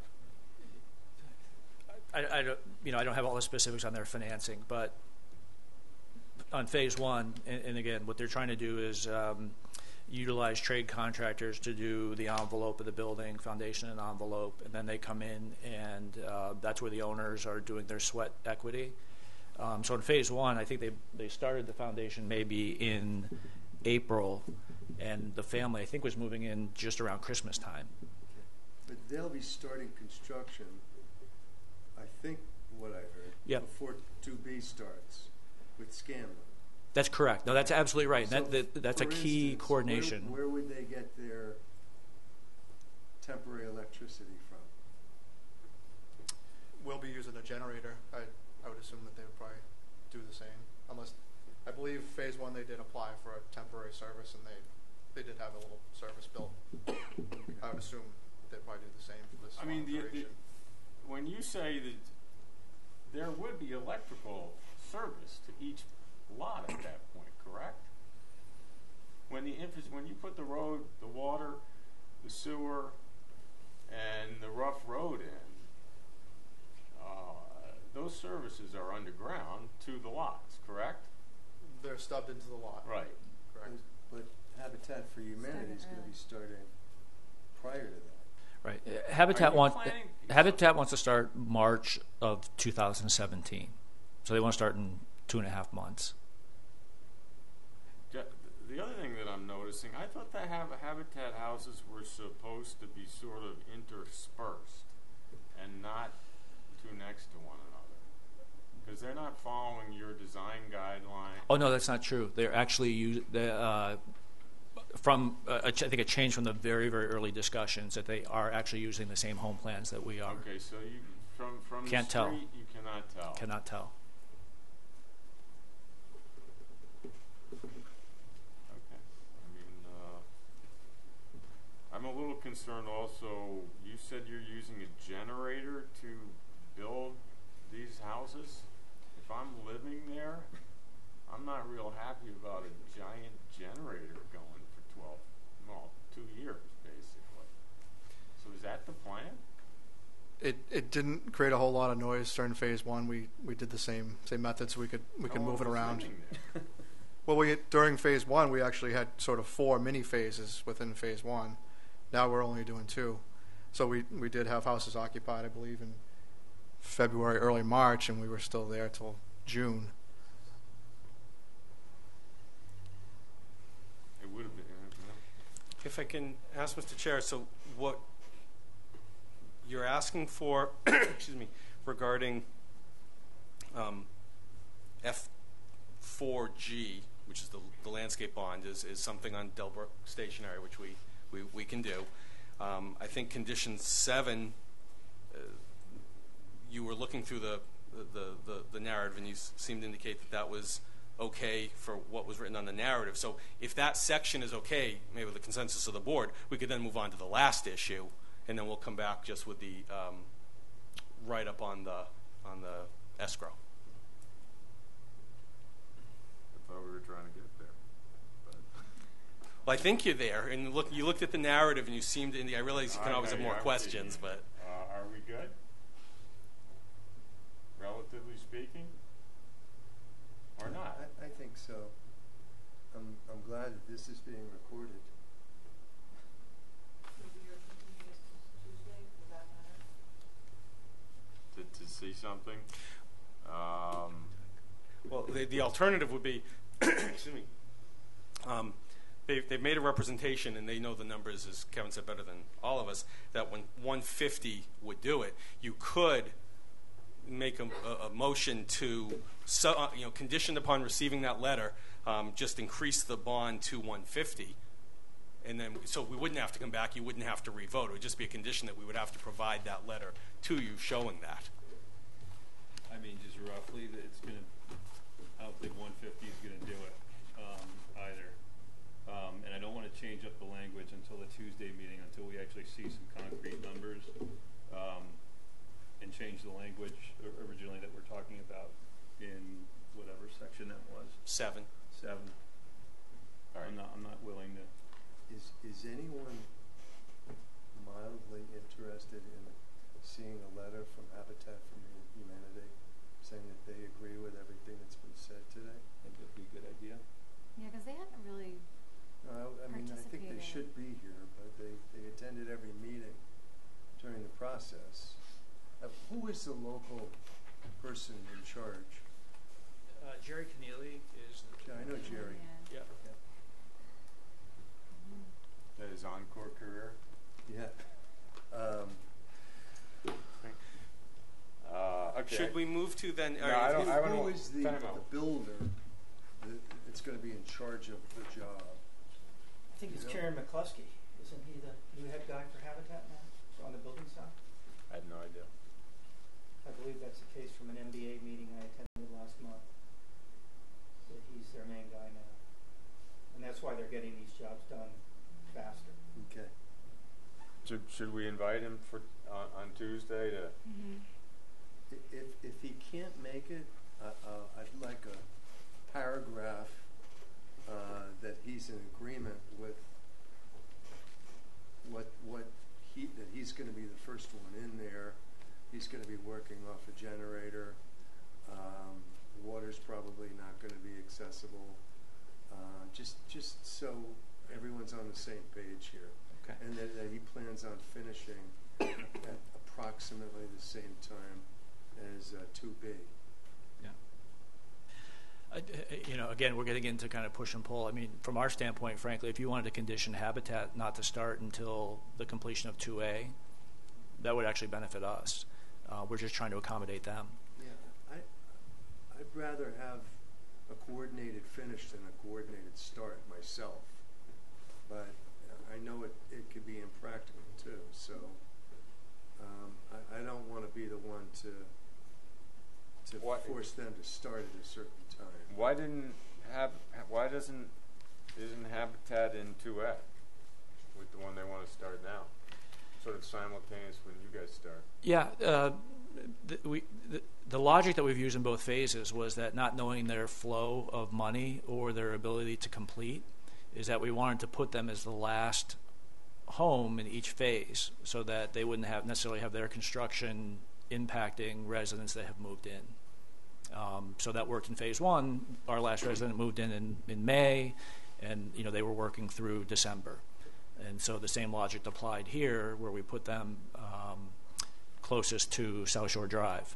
So we were a little surprised that they wanted to get started as quickly as they did. Okay. I have another sort of picky-un question, but it says existing post-driven fence with fabric screen. That's all it's screening phase one from phase two, a fabric screen? And it's not like a chain link? It's a 6-foot chain link fence with the green fabric zip Chain tied to link, it. though. Yeah. I got you. I thought it was going to be ripped down in the first nor'easter. No, it's just so there's no visual through it. Got you.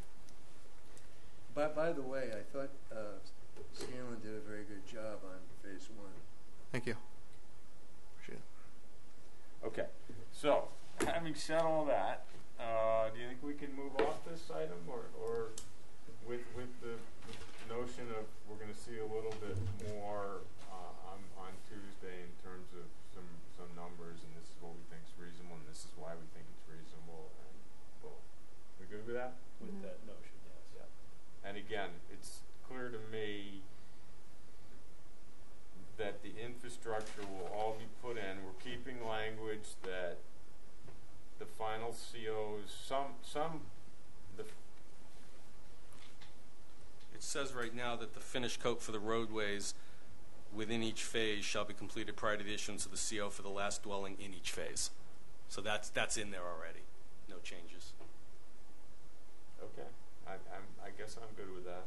So to your point, where the modification is actually in section 6 or For the landscape escrow?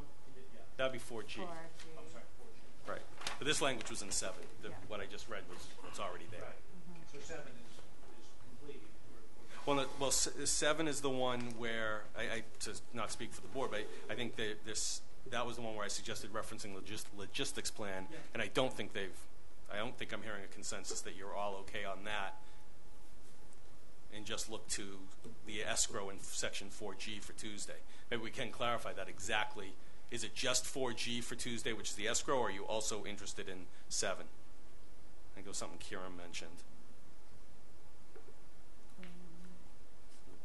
Karen, are you okay with 7? 7 dealt with the That's referencing the logistics plan. the logistics plan. No, I'm fine. You don't have to bring that to the Tuesday meeting. I'm more concerned with the numbers and making Okay. sure we're dealing with some real numbers. That's all. Okay, so 7 is okay, the change, but 4G is on the table, which is the escrow. Okay. Thank you for clarifying that. Okay, so just to be clear, you're not the final binder code, and I'm sure you understand this, in phase 2A is not going in December of 2017, because you don't put a binder code down in December here generally. Maybe you can, I don't think so. Yes. So, The binder's going. The binder will go down throughout, but I think it's best to do the whole top coat in one mobilization. It's seamless. It's all done together. There's no okay, joints. I got confused there. Okay, so the top coat is not. It's not a function of top coat. So the top coat should be in. I think the issue is the top coat has to be bonded or protected. Well, that's the one, Mr. Chairman, Yeah. that's in the decision. It says the finish coat, which is the top coat, for the roadways within each phase shall be completed before you get the last CO. That's in Okay. the decision already. Okay, now I'm back. But I have now mentally cut this into 2A and 2B as two different phases. But you're saying there'll be one CO not issued until the final finish coat for all of the 20. Yeah, All of phase that two. might be a little light in my mind. Because again, the profit margin on that one building is probably zero or very minimal, and Well, remember, however, that in the $150,000 figure that Tom mentioned, he had $75,000 for landscaping and $75,000 for the road. I know so that. there's But there's then an we got additional off language. that to another G that only dealt with the landscaping. So all I'm saying is for Tuesday, just include the top coat in there. Top coat and landscape. Right. Yeah. Okay. Okay. Some Yes. real numbers, though. Yeah.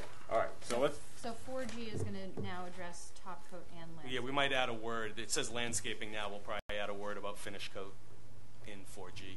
I'll look at that. Instead of landscape and security aspect. Well, it would be both. Right. Yeah. Okay. Just again, small logistic thing. The fencing. There's only one in and out of this subdivision as it stands right now, within reason. There's going to be a chain link fence across the continuation to the fire exit.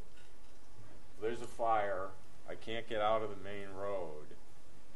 Now, arguably, I could walk, but let's say you can't get. How do you get through that fence?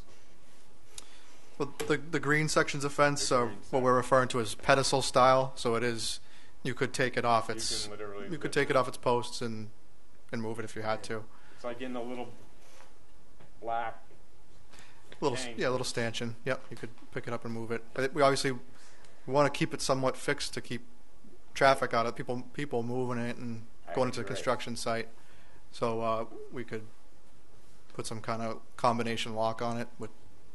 I just want people to be safe. That's all. Right. I mean, there are people living there, so Absolutely. give that a little consideration and let us know. Mhm. I'm not going to make it part of this decision. Okay. Is there anything else on this particular Time's the item? meeting Tuesday? Tuesday at One. noon. Noon? Oh, I wrote it down wrong. Okay. All right. So that's that. All right. Moving on. Last thing to discuss, and I can give you an update specifically since I just spoke with Mr. Gardner, who had to run out to another meeting, is paragraph 35, which is on my page 23. It's like the 6th page to the end. It's the last condition, This is the new one. the new one, correct? And what I had, this is regarding fee waivers now. Paragraph A that I put in there is merely an affirmation by you that the Board of Selectmen voted on December was 21st. I didn't have the date then. They voted, as I'm sure you know, to grant waivers from the sewer connection fees and from the building permit fees. And so we're asking for you in this condition to affirm that. And then in condition B, or paragraph B, we have spoken with the water department, and Mr. Gardner said he relayed this to Eleanor as well. What we did is, like with the sewer connection fees, we broke down, based on the water company's letter, what is hard infrastructure costs versus what is revenue, anticipated revenue stream.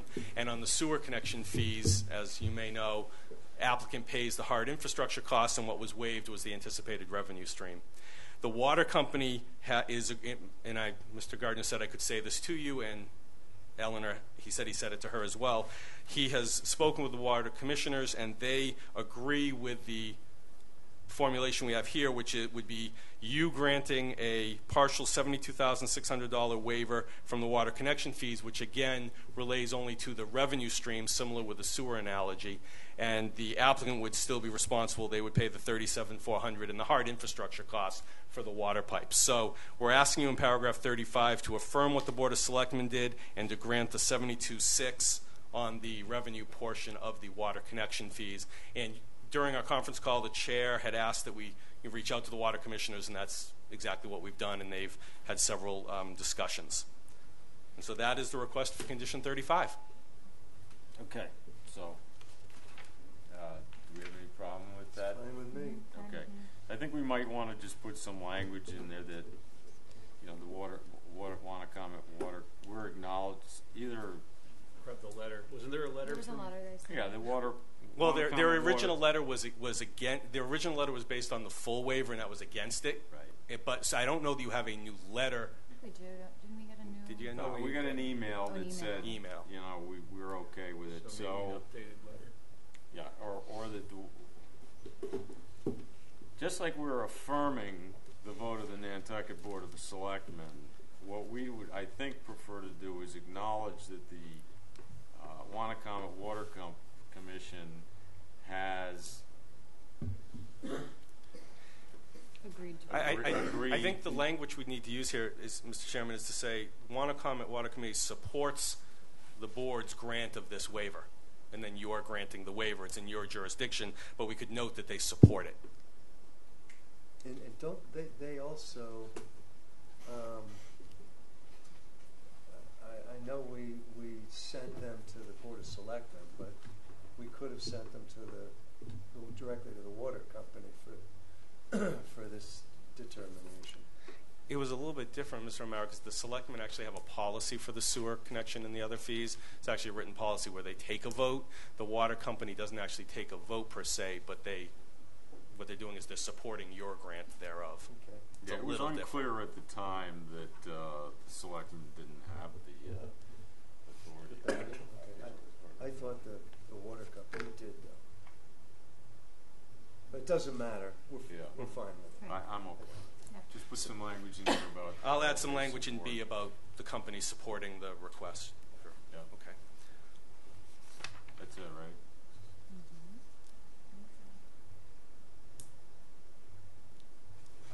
That's it for, yes.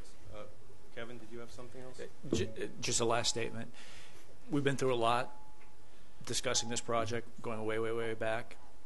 The decision and the process we went through to phase 1 and phase 2 made the project viable. As it was originally approved, it was not financeable or viable, and that was largely, the efforts of the board. So again, the support and the discussion that we've gone through, while very, very detailed, is going to allow this to be, the great development that it's going to be. So thank you. Thank you. We hope it is. Okay, so I think, right, and what I could do just for next Tuesday, I could do another red line and clean version. I won't do another summary, but I could do another red line and clean version with the changes. I'll accept all the changes we've already agreed to. I'll make the changes in 4G and 35 that we just discussed, and then we'll have a clean copy for signature, if that makes sense. And just a quick question, Eleanor. Do we need, I'm not saying anything else on it, but do we need the letter from Wanacommet just verifying that they do support it, or we're just going to say, I think it'd be nice to have it. that'd be great. File. If we can get it, then can we attach it as an exhibit and reference that as an exhibit? You don't have to attach it. You could reference it with a date. Yeah, we can reference In the it. file. Just reference Oh, I meant in the something. document. Okay, just as another tiny logistic point, I don't think, will Lisa, given the fact she wasn't here, will she be signing? No, because she opted not to sit last month. She didn't vote. She vocalized that she was not going to sit. Okay, so it would the be- signature page that I'm looking at. Oh, still has her I'll name. change. I think you five, other than Mr. Poor, were the ones who were all here, and you're here today. Okay, So I'm just saying, change your name. I'll change the signature sheet. Oh, please. Okay. Is everybody going to be here Tuesday? Yeah. Okay. All right. So, we need a motion to continue to February 17th at noon. January 17th. January. So moved. I won't be here in February. I was ever hopeful. All right, January 17th. So did you make that motion? And Michael seconded it. Any further? Did anyone else in the audience want to talk about this? No. Some of you have been sitting there so patiently. No. Okay. There's one attorney who's waiting desperately to get back up Well, to I know finish that, the but that project, was- but Anyway, all those in favor say aye. Aye. Thank you. thank you very much. We appreciate it. Do you want to just ratify all the motions for everything when we come back on? Yeah. I'll Basically, we're note, going to I'll say note that here's in the the new decision. document. Yeah, I'm going to do a Now clean maybe document. you can get us that Beforehand. info before Tuesday at noon, like me. Yeah, absolutely. If Yeah. possible, I'd Appreciate like it. to post the packet tomorrow afternoon, if not, Monday morning would be okay, so you have the weekend. Tomorrow afternoon we can do it. Monday. Okay. that All right. would be Perfect. Yeah, that'd be Okay. great. Very good. Thank you. Thank you. All right, so it's 12 o'clock on Tuesday. Want to ask?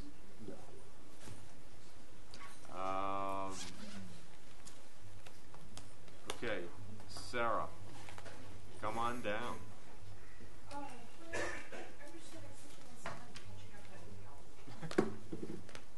Marianne, are you here for? Okay. So I was totally victorious over there at the old building department.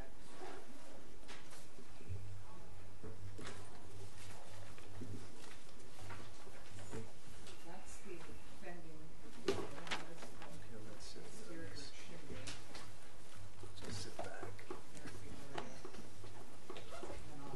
That's it right there? Oh, This.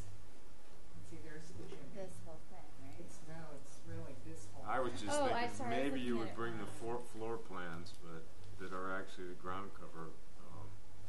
You don't have ground cover on the HDC plans. No, the building department has plans that show the floor plan of what's supposed to be built, but whatever. But this shows the thing. No, I know it shows the thing, but Oh my God.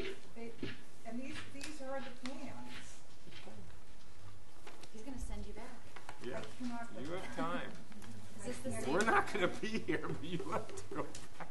It shows what she's talking about. No, it doesn't. Of course it does. You said, did they add this piece on later? And there Well, it no, I'm is. saying it could have been bigger. It's approved fine. in I don't 97. care. Well, if you would see, here's the chimney, and here's the. It's the usual. Yeah, so it's this That's the spot on both sides of the chimney. Whatever. I don't even care anymore. Totally wonderful. It's completely.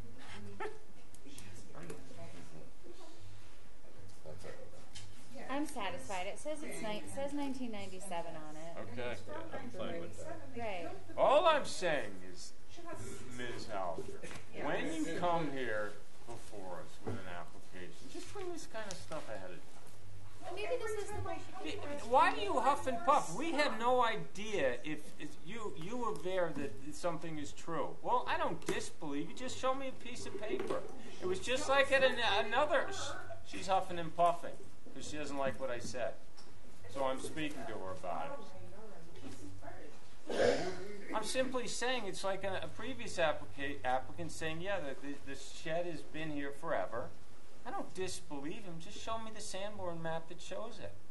Then it's in the file. Then we hang our hat on it. That's all. Instead of just saying, believe me, 100%, all the time. Well, I didn't say that. No, I know that, and you went and got the I plans. didn't say believe me. I said I'll go get the plans. I know you But did. I do try And to I'm do simply things. saying in the Michael leaves for a future. minute and this devolves. So I'm ready to vote on Go it. ahead, Yes. make I the think we made motion. a point. I'll make the motion to approve by variance, as we discussed. We didn't have any dates, there's no reason for that, but that's my motion. Did we discuss Just out of curiosity, does specifically- this make it it doesn't make it eligible for that No. foolish No, because bylaw? it's not a pre-existing Right. non-conforming ground cover. Now, if I didn't get a variance and I waited out to 10 years, then it would become pre-existing Right. non-conforming, and I'd then be eligible for that so-called foolish 130. Hence the variance. 33. That is my motion. Okay. And we discussed our reason for the variance. It's the shape of the structure and the financial hardship. I would base it more on the financial hardship I would rather too. than the shape. Yeah. I think it's going to be both, technically. It does say in the bylaw, land or structures, and it is an slightly odd configuration. You know, as long as no one appeals it, I'm happy. Whatever you need. All right, I'll We second. haven't had an appeal in a Why long would you time. say that? I'll second the motion.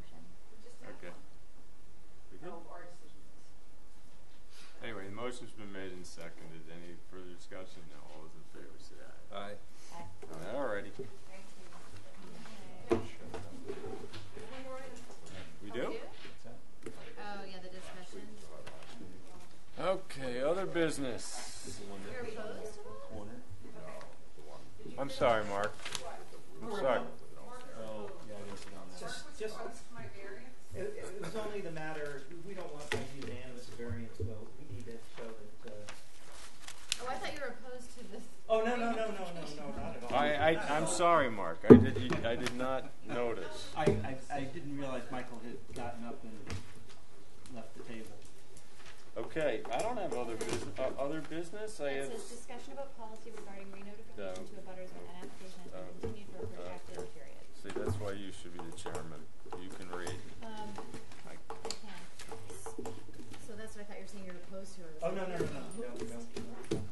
Because we did talk about making an applicant pay to re-notify people if they were just I think continuing. there's no question that they should have to pay. Yeah. Yeah. Do you What's have a the specific threshold you feel? Yeah, what's the protracted time? 6 months?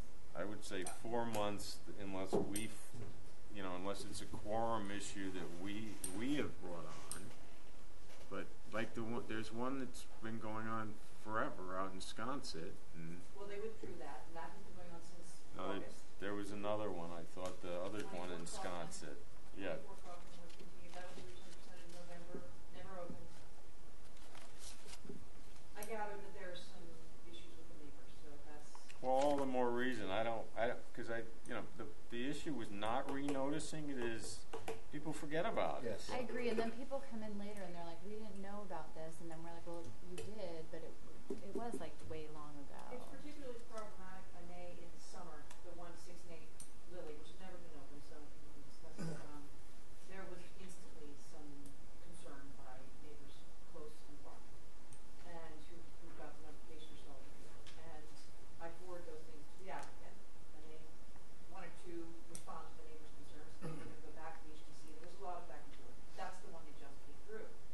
But in the summer, you have people who are here who can attend the hearing, and then there's this continuance to times when they're not going to be here to represent what we represent. So for me, those summer ones are the ones I So I think 4 months is appropriate then, because that kind of. Or even 3. And we should extend it for a month for every time.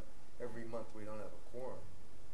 Yeah, if it's on Yeah. us. Oh, yeah. If it's on us, then Yeah. then they There are don't. very few that are on Yeah. us. No, I agree. I mean, I would think even 3 months is. Yeah, maybe 3 months. I Is personally agree. yeah. We good with 3? Yes. And applicants don't have a problem with that. I mean, I have to get extra money for them for the mailing and everything, but it's never good for them. I think that's a good idea.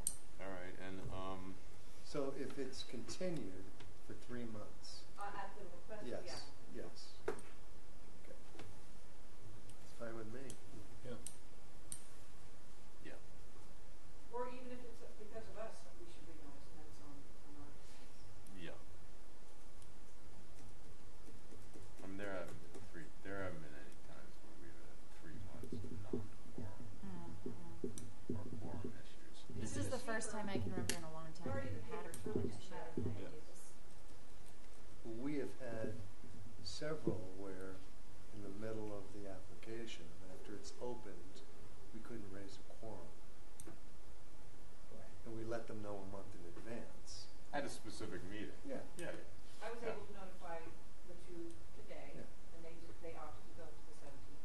And the other people I notified as well, and they were fine with coming today. So if I have advance notice, I know who is then not to be here and everything. All right.